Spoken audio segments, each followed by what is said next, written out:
episode of Forever Bristol City podcast. We're recording this the morning after the night before, and it doesn't feel any better, to be quite honest. Final score at Vicarage Road, it finished Watford 1, City 0. So we don't like international breaks, do we? Because that's back-to-back defeats on after the most recent one. And so us, dominant in the opening 45, but without a goal to show for it. And then a decisive goal for the home team. We're going to talk about the action today with Neil and Ian. For both of you, let's have a quick summation of your thoughts on the final whistle. You first, Neil. Well, as you said, so us at the end of the day. I mean, dominant in the first 45 minutes, I thought. Half-time substitution brings Sissoko on. Fabulous player at that level. They changed their formation. And completely different second half where we sort of ran out of ideas and, we went long and we changed the way that we played really and looked far less effective second half to first half. But fair play to Tom Cleverley for changing it at half time. Your thoughts, Ian? Probably the same as Neil or a different spin on it? That's exactly what I said about 2 minutes ago. We're not far away. I mean, if you look at Watford before we came into this game, I did a little bit on them that I'll just give you briefly, if I may. Basically, they were the best home team in the division by a mile.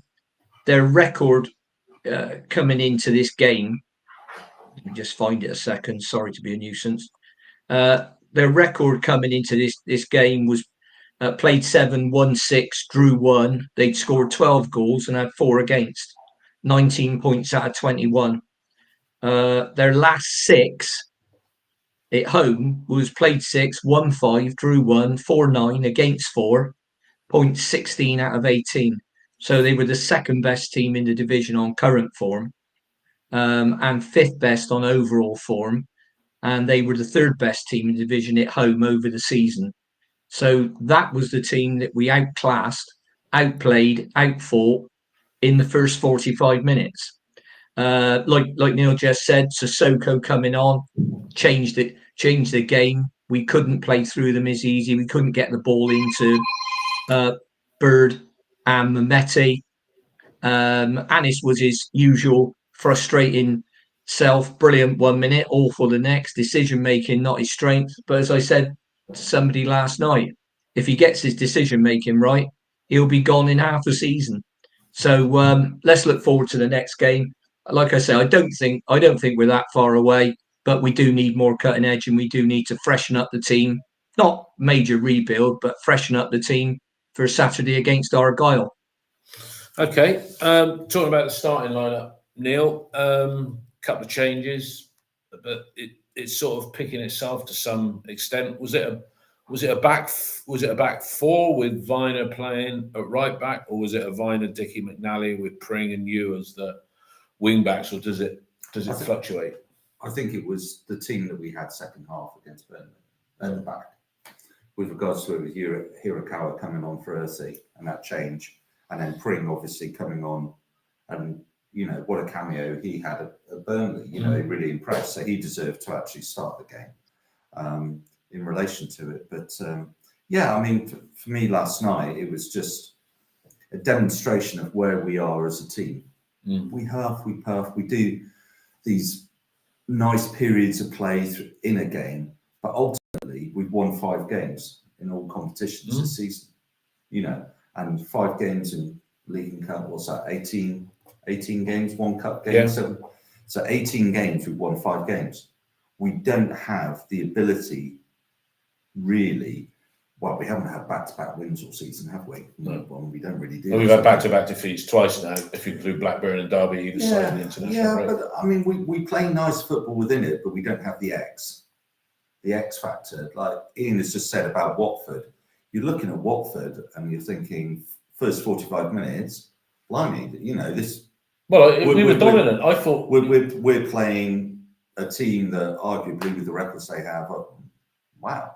But they just have this ability and this belief to actually win those sort of tight games with their only shot on target. Yeah. And we just don't have that clinical element to our play. That said, we went to Norwich, we won at Norwich. Norwich went in the best form, but we were clinical that day. Last night, not clinical. Burnley at the weekend, huffing and puffing around it again. Very similar game last night to the Burnley game to a certain degree, just a huffing and puffing without the clinical edge. Ian, the starting lineup, did you expect any changes other than those? Yeah, because it was almost like for like, really, wasn't it, what he did? I think there were 2 changes from the starting 11. Yeah, I thought there'd be a couple. I thought there'd be 2 or 3 changes. I thought Pring would start, and I thought Hirakawa would start. Our problem at the moment is if we're playing 3 at the back when we've got the ball, 4 at the back when we haven't, or 5 at the back when we haven't, is that we haven't got a right wing back. And I think you worked very hard last night, but after a bright start, I don't think he offered that much in the final third, certainly not in the second half. And I wasn't surprised when he's taken off.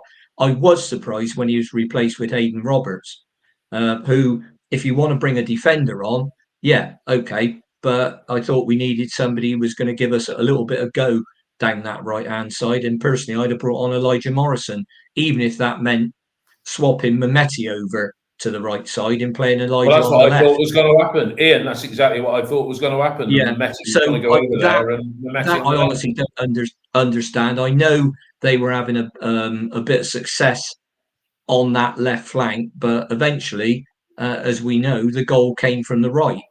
So it's that's the only thing I disagree with. I didn't dislike the shape of the team. I didn't dislike the setup, and with 3 people who can play right back or right wing back, all injured at the same time, it does make life difficult. I mean, if I was picking a team, I'd go for a 3-5-2 and play 2 strikers on Saturday. But unfortunately, we just haven't got a right wing back, and you and Earthy as wing backs aren't the solution. So until Sykes, Tanner, or McCrory are fit, and we haven't got anybody in the under-21s in any kind of form who could come in, so it leaves us in a bit of a quandary. So for doing that, so Saturday I'd freshen it up and make a couple of changes again and go 4-2-3-1. There's not a million things wrong, but as Neil has alluded to, we need to now start turning draws into wins, particularly at home. I mean, before that game started last night, on current form, we're the best away team in the division. But at home, we were somewhere between 21st and 19th. So that tells you, in a nutshell, just looking at that tells you exactly what we need to do. Now, whether we do it or not, I don't know. But I would like to see, for example, Twine in Mayulu. I mean, that fantastic shot by Twine in the second half, and I think he had a bit of impact when he came on. I didn't. Got us on. He did. Got booked within 30 seconds. Yeah, bad booking again. But look, let's be honest. There's nobody else in our team who could produce a shot like that and hit the bar from that kind of range. Nobody at all. He takes decent set pieces, which is something else we lack. I have to disagree with you there, Ian, because I thought we had 2 or 3 set pieces the other day. Now, there was the one where bloody Linnington, who I've written down on my notes here, 4-letter word beginning with C, after some of his decisions. But there was one where the free kick was played in and Dickey got rolled over, and then he made us take the free kick back where it was. He had a couple of corners, a couple of dead ball situations. He didn't do it for me. But then that's just my view. Maybe I got the ick with him at the moment. Let's get into the action. You don't like him. You don't like McNally either, do you? Well, no, McNally's turned it around for me. I've been proved wrong. FFS, why has he got a 4-year contract after he'd been here 5 minutes? I think you just get a downer on players, Dave, and you shouldn't. I had a downer on Andy Vyman, and he proved me wrong with 22 goals in a season, his best ever season in his career. So, it's just opinions. It is just my opinion. And who gives a toss, I think? saying what I'm saying. Let's get into the action. I said, I commented on X. We saw the best and the worst of Mehmeti yesterday because he's come into a little bit of form. Somebody was a bit harsh saying he was a 1 in 6 player.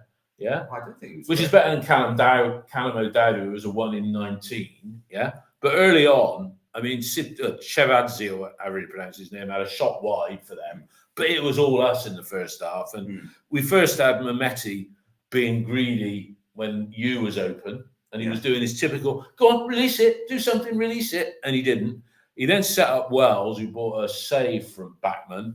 And then Backman was called in again to save from McNally, who'd moved up. So that was 3 good chances there. 3 good efforts. Then he took too long when he was in the box again. And then he had another weak shot and a poor first touch in a good position. He is frustrating, isn't he? And would he be in your starting lineup against Plymouth on Saturday? I mean, the thing is about Anis, things happen around Anis. He is a creator on the field, but you do have a player like Earthy that can play in that position. So then you just think to yourself, if we're not scoring goals, and of course now we've gone 2 games without scoring a goal. Is there a change there? But the thing about Anis is this unpredictability. He got bought because he was a maverick. That was Nigel's word. Indeed. So it's like a maverick. What is a maverick? Well, he's not at that sort of level. When he does things well, everybody thinks there's a player. I don't think he was great against Burnley. I think his decision making again was a little bit awry against Burnley at times.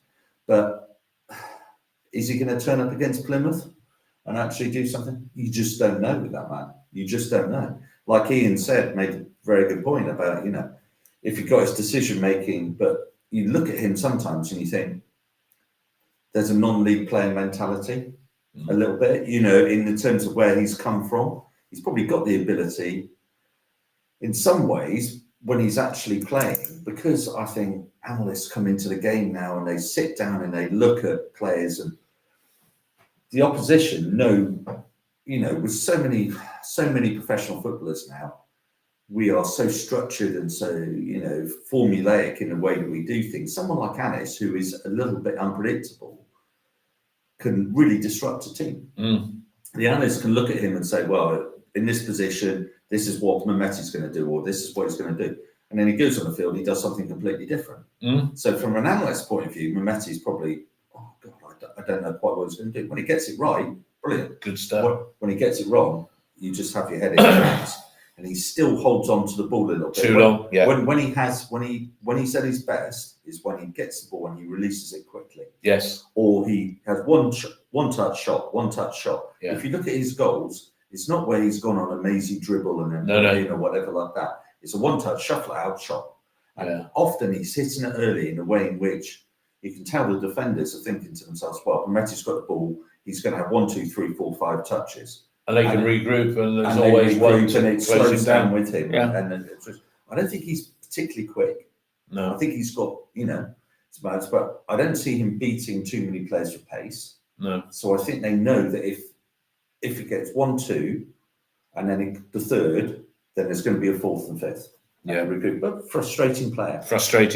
Adel Tarabat, he isn't, but he's of that ilk, isn't he? Can I just say about Backman before we move forward? Go on then. Turner Overdrive. Great keeper. Yeah. Always liked him. Always liked Backman. Austrian, isn't he? Austrian international. Friend of Andy. Probably. There's something about him on the football field. I remember him down the gate. We drew 0-0, and he had a fantastic game. I think it was a diving header at the back post, and he stuck out with his right hand. Fantastic save. And there's something about having him in the team that just sort of lifts the team. And I think we went up there last season. So I went to the game up at Vicarage Road last year when we won 4-1, and he wasn't in goal for them. And I'm struggling. I'll have a look. I'm struggling to remember who was in goal for them, but what a difference in it. You can tell the players led it, and they believe in him as a keeper. There's an aura about him as a keeper. I wouldn't be surprised if the record that Ian alluded to about that home record, he's in goal for most of those games. It probably is. Ian, you've said many times, Mehmeti, if he was good, he wouldn't be here.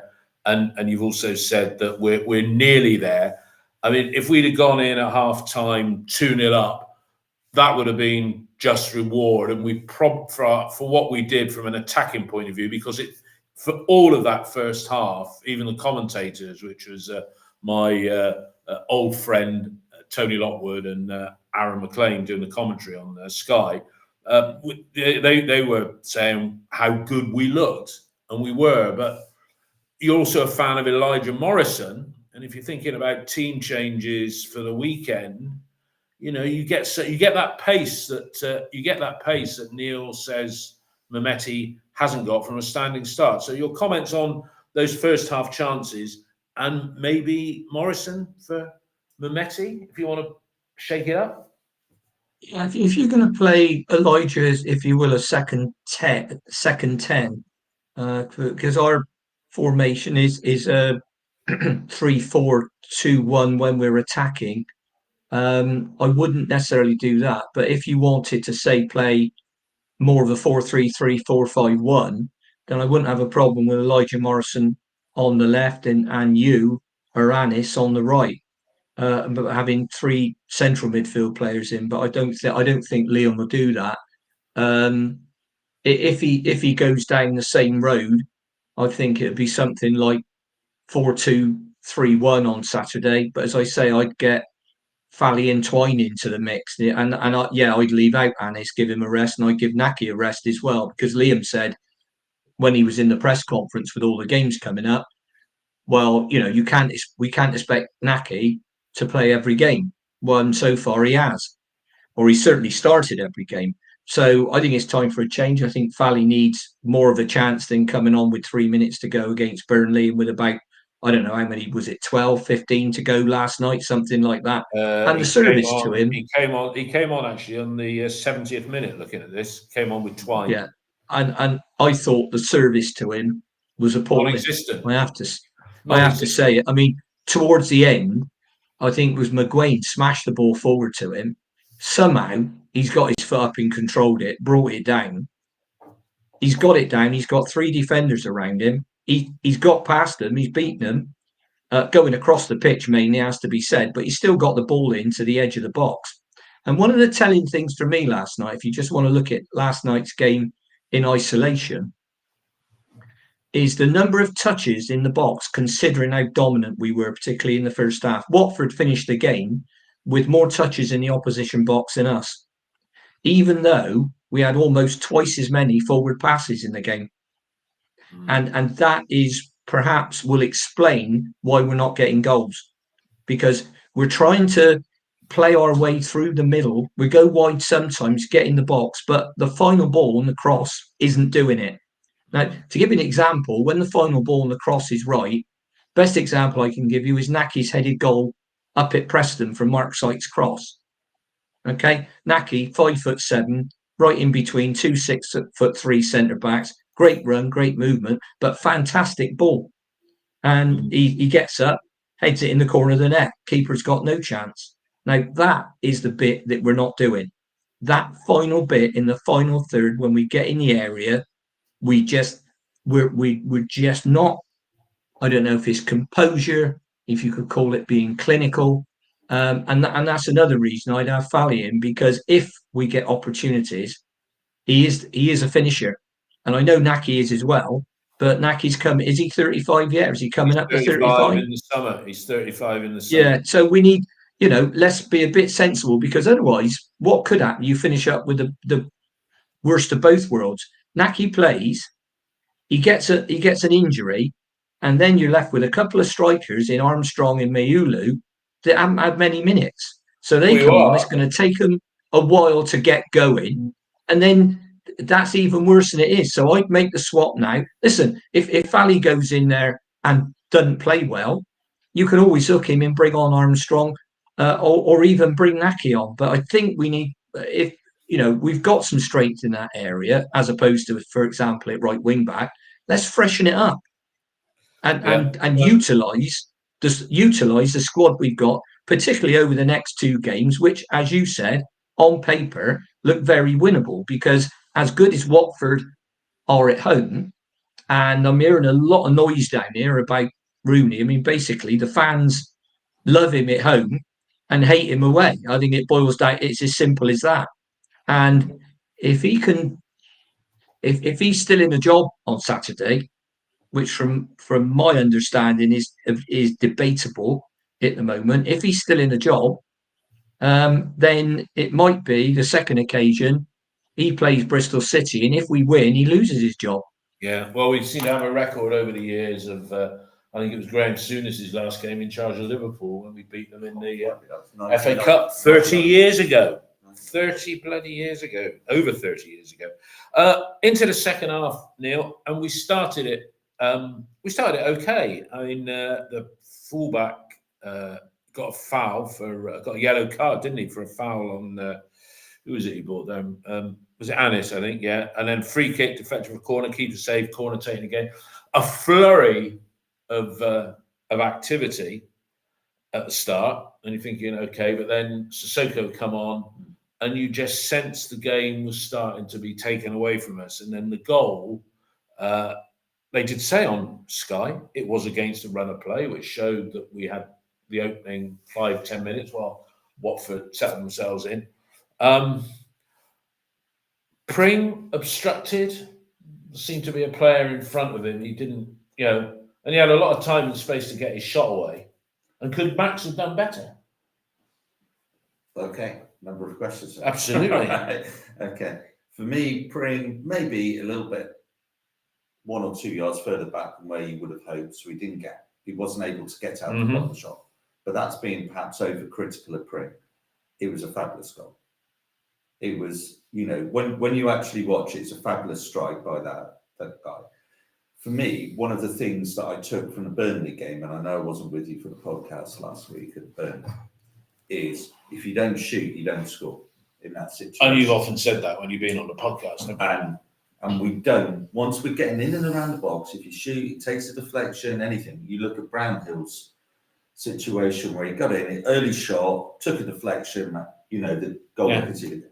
If you don't shoot, you don't score. And often in situations in and around the box, rather than taking that sort of shot, we would be looking to hold it there and somebody running on the outside looking, wide or whatever to get this over elaborate and over again. Yeah, he took that shot and really he hit it in possibly the only place. Went in off the post. Max, absolutely no chance. No, and give credit to the Watford guy there. I mean, the Georgian guy who I'm not even going to pronounce, who scored against Shevadze, something like that. Shevadze. He drove us again, and the thing that's good about him as a player is you might not get always the end product with him, but he drives you. He gets the team moving forward, and what he does is that as he drives, defenders get sucked towards him a little bit because they're like, oh, we need to double up or treble up on him. And it just frees up space for other players. And if you look at some of the Watford goals, I've had a look at them, getting the ball to him is so pivotal for them as a team. And he just drives it. And often it's a bit mindless, a bit Mehmeti-esque. Yeah. But he drives with a purpose. And then he just rolls the ball across to Andrews. One touch. You could argue, Pring is a couple of yards back from where... But realistically, sometimes you've got to give credit where it's a shot from 20 yards where he hit it. It's clean as anything, right on a postage stamp, right in a corner. And sometimes you just have to say, and that's their only shot on target. Their only shot on target the entire game. Ian, any complaints about the goal? Avoidable? Pring, I said he was obstructed. Was that obstruction enough? Because it was like hands up to put him off. Lost him a yard or two to close him down. What do you think? No, honestly, I agree with Neil. I think it was a great strike by the boy. He's really he's struck it well, whether it's gone through a defender's legs or whatever. But it's got pace, it's got whip, and another 3 inches to the left, he'd have hit the post and have gone out. So it's just one of those, isn't it? And that's. When you've got a team that scores lots of goals, that's the sort of thing that happens. When you've got a team that doesn't score lots of goals, it doesn't happen as much. But no, he's a good quality player, that kid. I mean, they have got some really good players, which is another reason.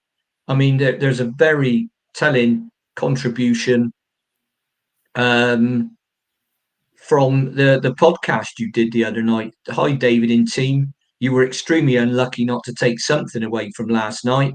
Thought Mayulu looked very interesting, more of a handful had he started. Twine is a player we've coveted for a while. And again, pleased he didn't start against us.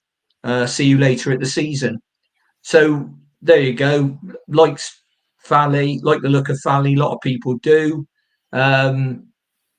Few too many for my liking, to be honest. And I'm talking about other clubs.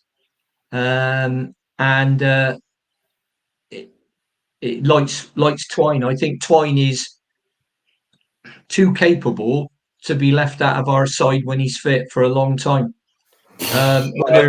Whether he fits exactly in terms of work rate and defending, I get that. But you need a player like that. I mean, if you went through the side and said, "Who have we got that could score from 25 yards?"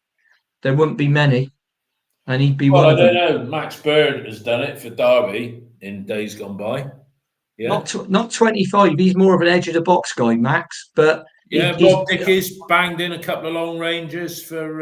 When's he done it? When's he done it for us, Dave? Well, when's Scott Twine done one from 25 yards, other than last night there at the back of that? Sorry, look, I got a downer on him. I got the X, so you won't win. You won't win that one with me.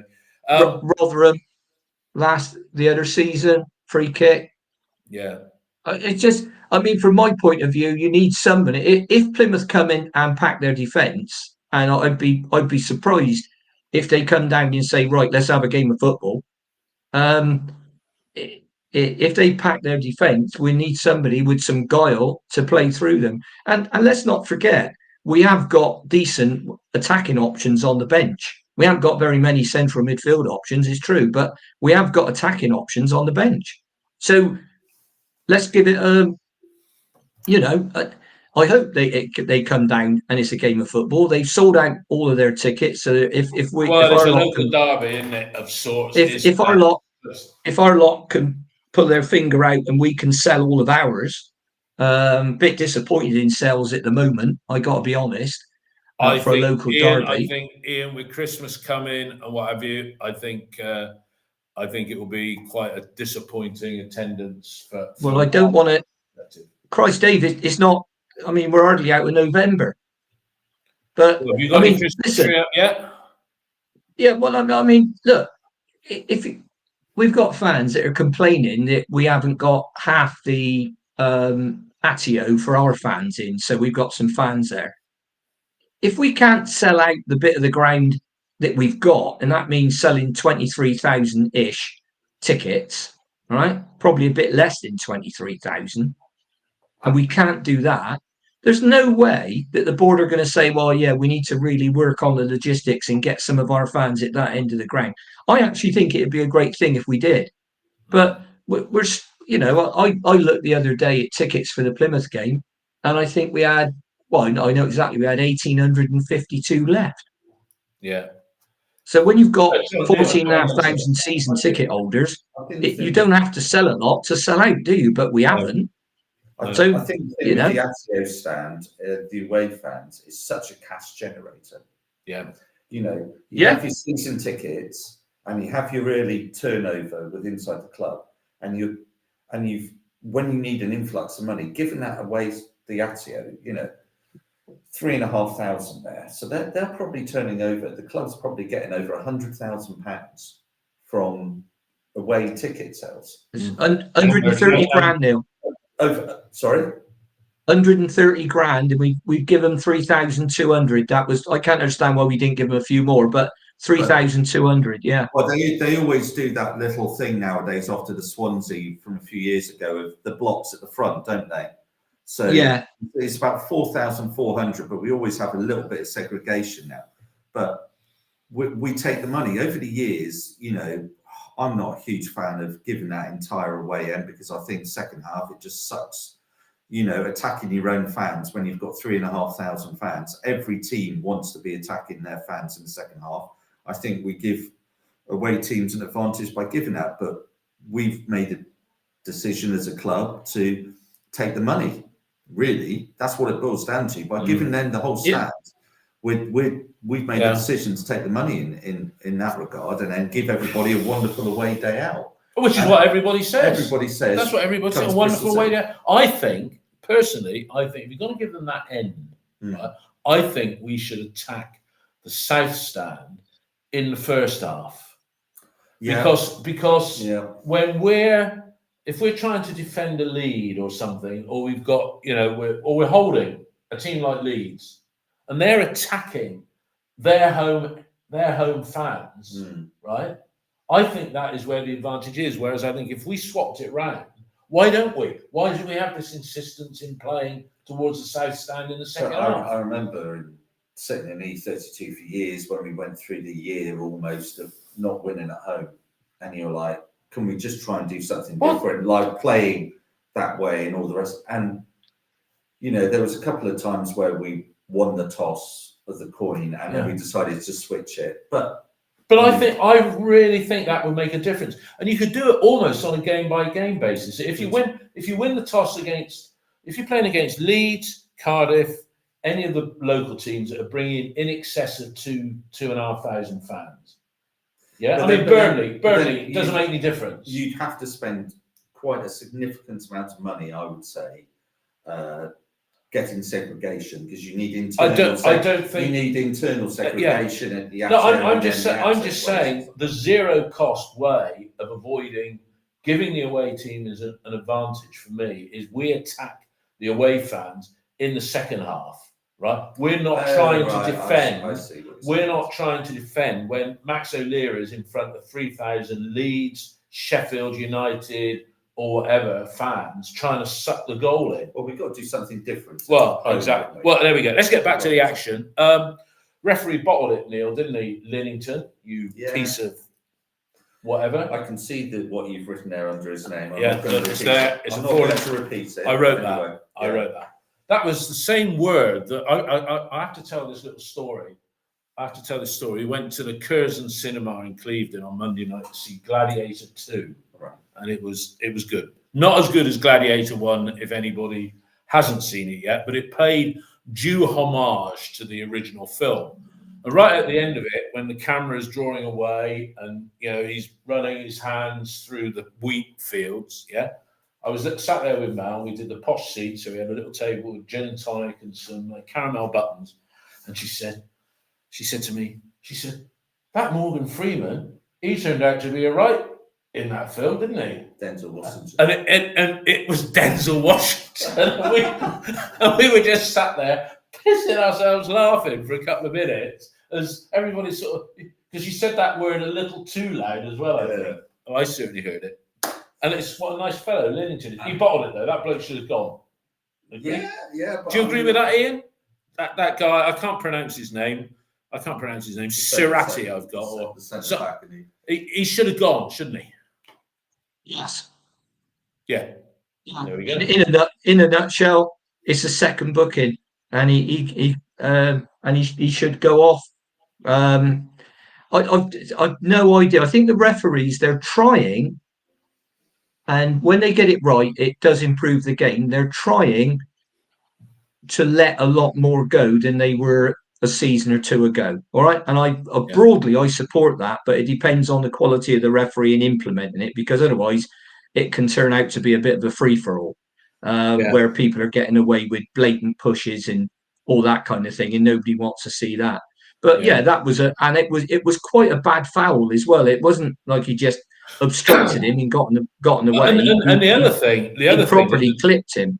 The other thing that Linnington did, which summed up his performance, was when our marvellous marquee signing was on, and the ball went out of play, and Twine did go into the bloke, but he gave them a free kick with the ball out of play, and it was hardly a 50-50, but that's by the by.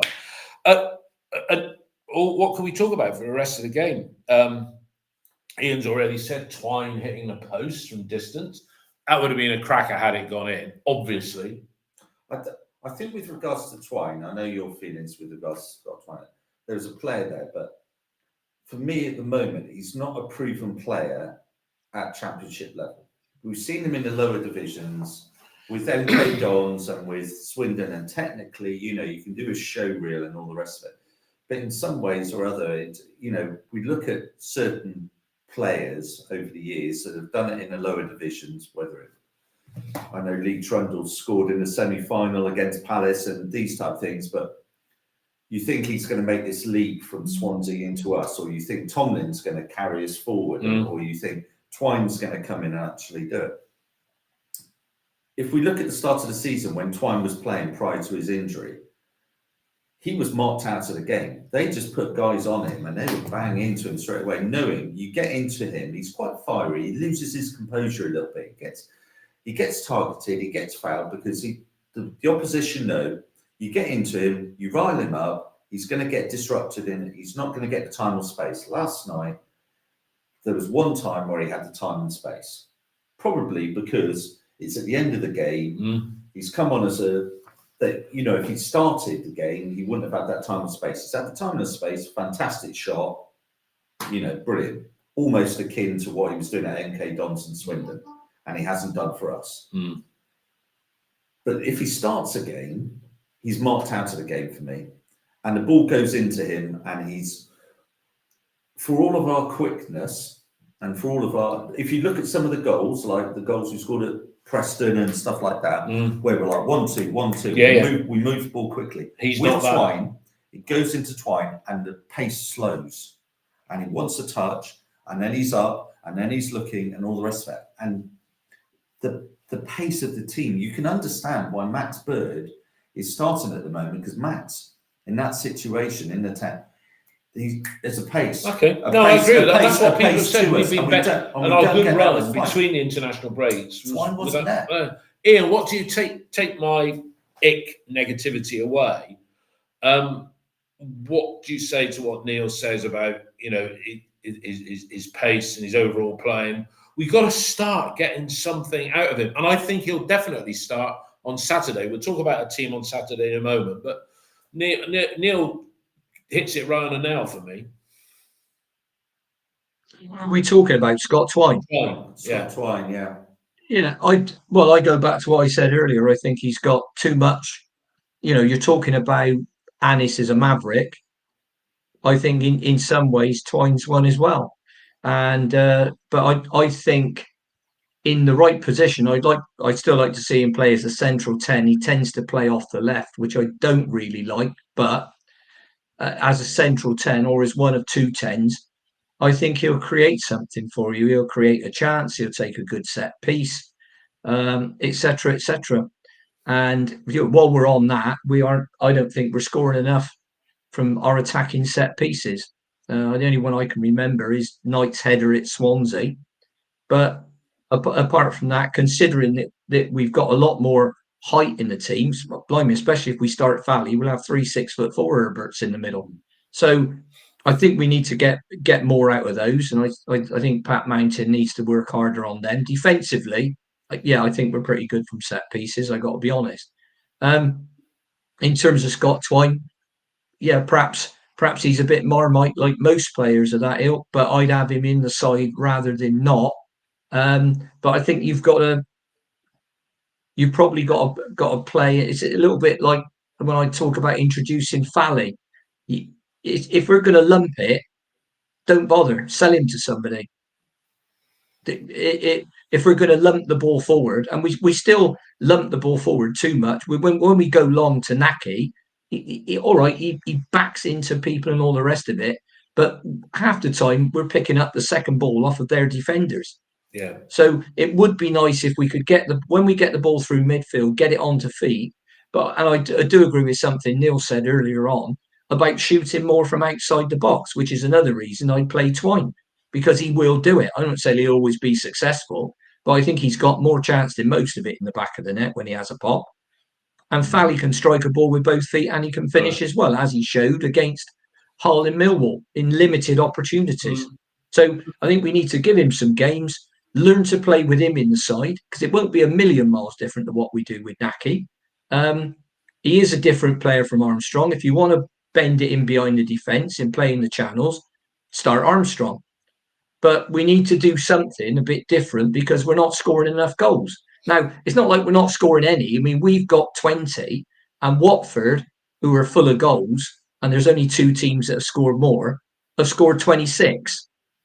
So it's not like they've scored 15 goals more than us, but we're not creating enough clear-cut chances, which is why I want more creativity, and we're not scoring quite enough goals. All right, And I don't not mean scoring quite enough, but conceding, and we did do this at the start of the season, so it has got better because somebody put a very interesting stat on one of the phases. I think we've only scored, they looked at West Brom and Burnley, 2 teams that are occupying the top 6, and I think we'd scored as many as both of those. But when you look at the goals conceded, that's where it was. And those goals conceded, if you look at the goals that we've conceded, 10 of them came in 3 games at the start of the season, which we won 1 against the Millwall, and then our 2 bad games, or 1.5 bad games, that was when we let in the other 7. So you're right.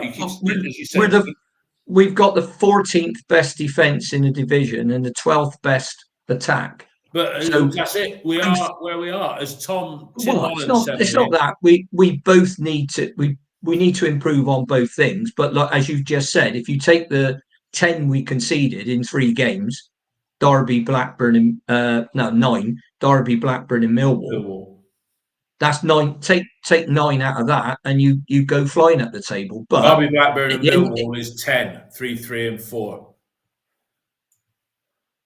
No, we conceded 3 against Millwall, Dave. 3-3-3. We won Millwall. No, we lost 4-1 at Derby. 3-0. 3-1. 3-0. 3-0. At Derby. Blackburn, we lost 3-0. Derby, we lost 3-0, and I thought we won 4-3 against. Yeah, I thought we lost 4-0. Millwall. No. 9 goals. Ian's right. Ian's right. Yeah. I stand corrected there. Oh God. Tim Holland, he said, "Can't we all agree that we just aren't that far away? Dave is a granddad we all love. Ian is a legend, and we love his don't give a shit attitude. And Neil looks like Harry Hill's brother." Well, you're speculating that the 4 asterisks is our shit attitude. Well, that was better than the other alternative word that I could have used in that situation. Yeah. But the all right, let's prior to yesterday, we had 30 games left. Yeah. Mm-hmm. And I said, I love doing my extrapolations, but it's 30 games left. 1.7 points a game would guarantee. No, it's not extrapolating. You've just got to say, set the target. It's a third of the season gone. So 1.7 points a game, that would give us, prior to yesterday's result, but that would have given us 73 points. That's the playoffs. So we're 1 game down on that. If you look at the next batch of 4 games, right, the next batch of 4, Plymouth at home should win. No, but come on. It's a Groundhog Day moment when you say, "Oh, should we?" Sheffield Wednesday, Cardiff. Yeah, should win. I know, but we haven't won at home in 2 months. Yeah. Right. So Plymouth at home should win. If we do, that probably is curtains for Rooney. Portsmouth away should win. Sunderland away should lose. QPR at home should win. We might by the time we play Sunderland, we might have another 5 players injured. So I'd look no further than the next game. Please. Right. Okay. I think you look at those games, and if I was the management team at Bristol City, I'd look at it and I'd say, right, okay, we know what Plymouth's going to do. They've just lost 6-1 last night. They're going to shut up shop. They're going to shut up shop and look for a 0-0. And we're going to shit against teams that sit back. They're going to do a Sheffield Wednesday on us, aren't they? Do you know what I mean? Well, if Rooney can organise them enough to do that. Right. They're not going to be expansive. They're not going to, they're going to look to hit us on a break. We'll probably end up with 60% of the possession on Saturday, and the onus is on us. All right, now I take a scrappy 1-0. I mean, forget thrashing them like Norwich and various other clubs. I think honestly, if you're going to have a team defending deep, then I think Ian makes a very good point with regards to Twining and shooting from outside the box. Because quite frankly, if a team's going to get 10 players plus a goalie behind the goal, where are you going to actually score goals against a team like that? Well, we haven't got the wingers to actually get past, beat 3 or 4 players or doubling up or in that sort of things. So it's all going to be very, very compact. So what are we looking at? We're looking at set pieces, and we're looking from shooting from outside the box. If you start shooting from outside the box from 30 yards, getting Twine on the ball, him shooting or whatever like that, as a team, Plymouth are going to have to come out. They're going to have to come out, because they're going to say, if you don't close them down, if we don't push out, if we're just going to pass it left, pass it right, try and get in behind them, they're just going to sit the bus, and they're just going to compact all of it into 35 yards. It's going to make for a very boring spectacle. Absolutely. The crowd's going to go quiet. Yeah, well, the Plymouth won't, because they'll be trying to get behind their team. Well, I think they'll just be like, looking to hit us on the break. And that's what happened. When we played them last season, the 4-1, we got a couple of early goals to come out. The game was sort of over. You get an early goal against Plymouth on Saturday, they're not going to be able to. No, but will we capitalise on that and push on? All right, we've got to be positive going into that game. And I think, as Ian said, we've got to make changes. I would say you can't go in with Naki. The worst thing, oh God, we've been there. The worst thing is he turns around and puts the same team out on Saturday. Well, let's talk about the team. One thing I want to pick up there, you said, Neil, we haven't got wingers. Ian's already said we haven't got players that can cross the ball, right? You and Mehmeti are bloody wingers in my book. And for me, you start one or other, you never start both. And if you're going to put Twine in the team, right, that forces that decision to be made. Because let's look at, I'm just going to give my thoughts of the team for Saturday against Plymouth. Obviously, Max in goal. Do you try? I mean, we got a problem at right back, Ian, as you said. Zach Viner played at right back. Sorry, let me just finish. Do you push Viner in to the right back position and then go Dickey, McNally, Roberts, play it like that? Yeah, because I'm just trying to, or do we just start with that? Those four defenders, Viner, Dickey, McNally, Pring, and play it like that. Because if you do play it like that, then I think you bring George Earthy in that slightly, not right wing back, slightly advanced role. You've got to play McGuane and Knight as a holding midfield too, even though I thought both of them ran out of puff. I mean, I thought they were excellent on Saturday, Knight in particular, but they ran out of puff big time last night. So you play Earthy on the right, you bring Twine in from Mehmeti, yeah, and then who do you play up front? And what's happened to bloody Harry Cornet, for goodness sake? If we've got no confidence in Sinks or Mayulu, and he's on the bench every week, Ian, what's the team look like for you on Saturday? That's just my thoughts. Muddled thoughts, where they were. I can do mine in about 2 or 3 minutes. Team in a 4-2-3-1, O'Leary in goal, back four, Pring, McNally, Dickey, Viner, midfield 2, McGuane, Knight, 3 behind the striker, Hirakawa on the right, Twine middle 10, Bird left 10,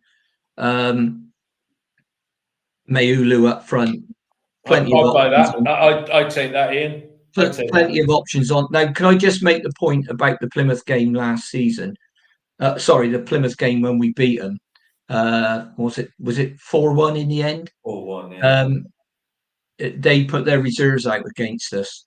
So they Schumacher dropped all his best players. The Plymouth fans were saying before the game, Christ, you're going to win this. Have you seen the team Schumacher's picked?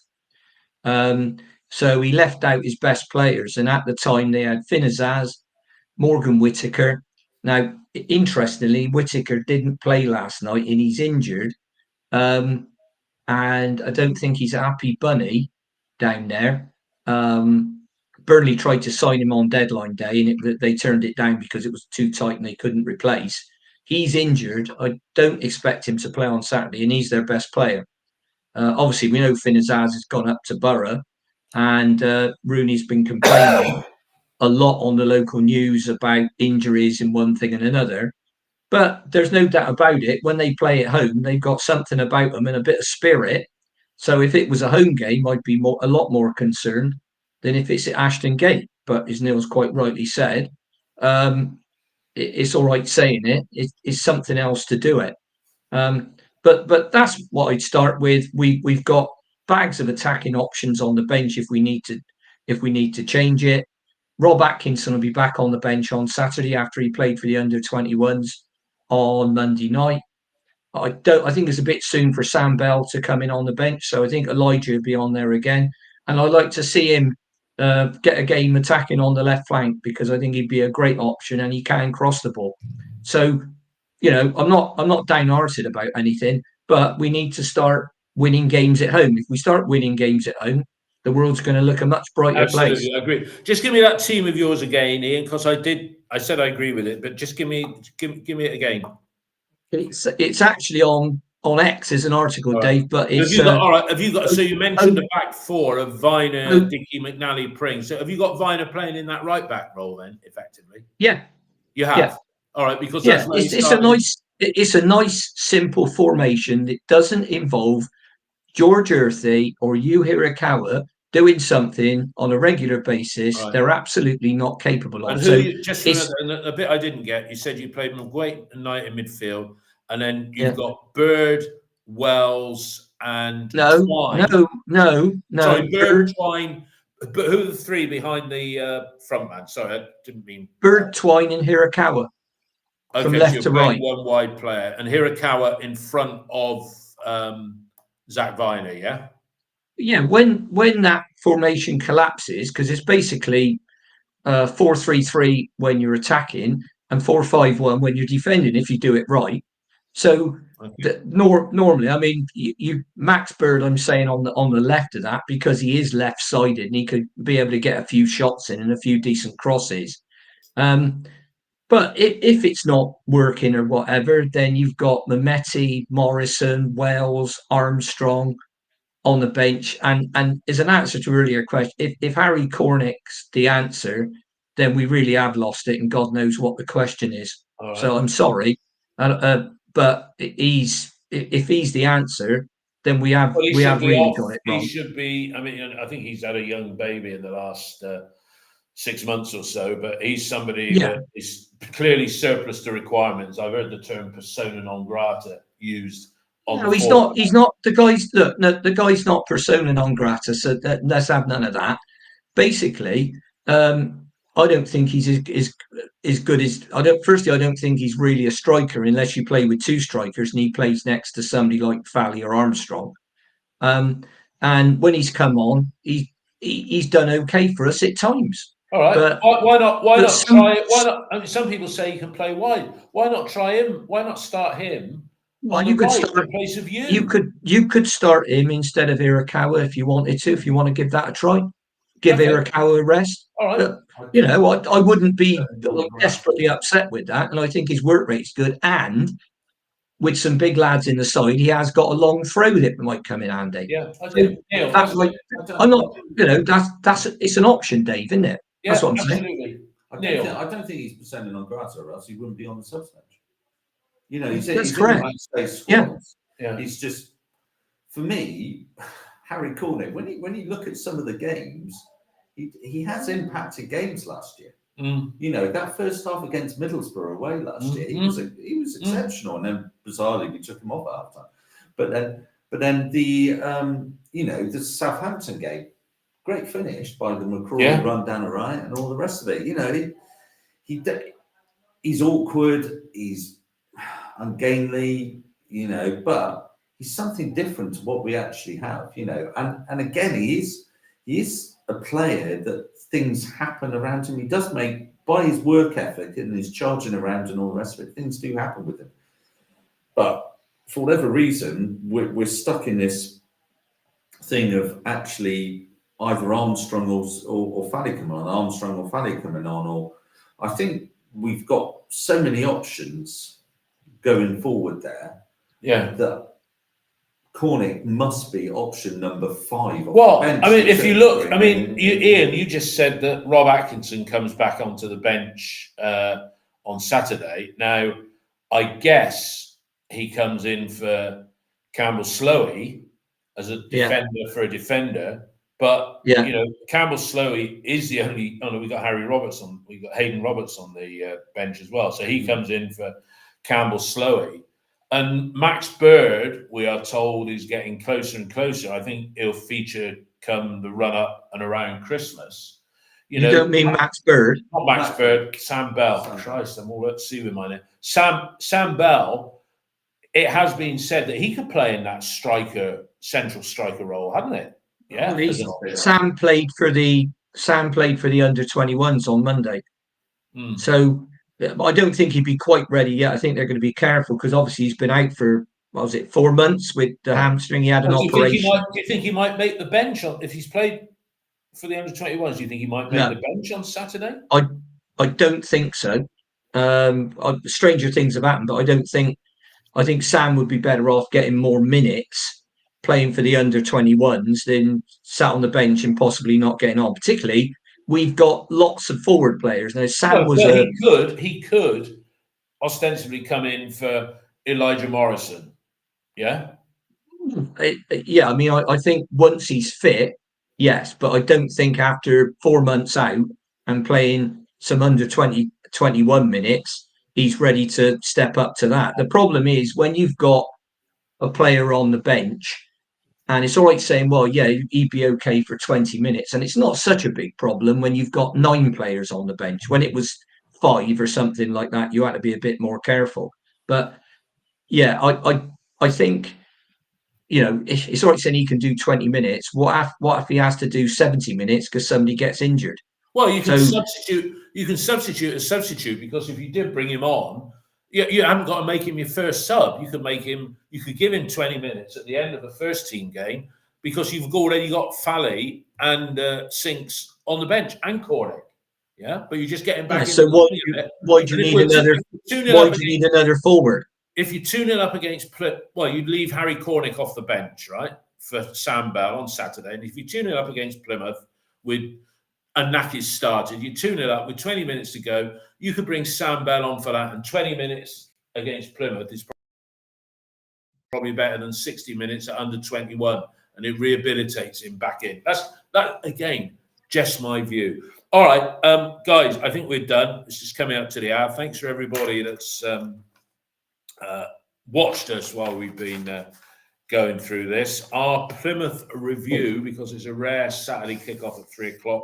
We'll be doing that at 9:00. Dave, sorry to interrupt. Can I just say something? I meant to say it the last podcast, and I apologise. Section 82, we're doing a really good charity appeal at the moment. And I think it would be great if everybody got behind that and supported it. It's something they're doing for the community. They did a great thing for Liam and his family, and there was money left over, and that went to an excellent charity that supports bereaved parents with the type of thing that happened to Liam. They're doing another appeal now. So if you can get on to X and check out Section 82, they're on there, and support them in any way that you can. If you know any businesses that want to support them, please put their name forward as well. Okay, there you go. You said it well. Final word from you, Neil. You'll be there on Saturday, won't you? Yes. Yeah, I hope to be. Yeah, confident. I am confident because I think as long as the team is playing well, and I don't think we're not playing well. No. So I think, if you keep doing the right things, eventually you do get the rub of the green. Yeah. And for the handball has come back to bite us a little bit. We'll get classic thing, the Brownhill handball and then decisions like over the course of the season. Even themselves out. Generally, I'd agree with that. I'd agree with that. No, I mean, look, I'm just hoping we win. I take a scrappy 1-0 win in what is a local derby for Plymouth. Scrappy 1-0 win. Keeps the momentum just about ticking over. We need to follow that up with something at Fratton Park the following weekend. But we'll be covering, giving our review of Plymouth 9:00 on Sunday morning for those that like watching it live, which is an increasing number of you. And then it'll be on all the podcast platforms later on in the day, as today's will be. But everybody who's watched us this morning and everybody who listens to us on their podcast platforms. Thank you for your support, and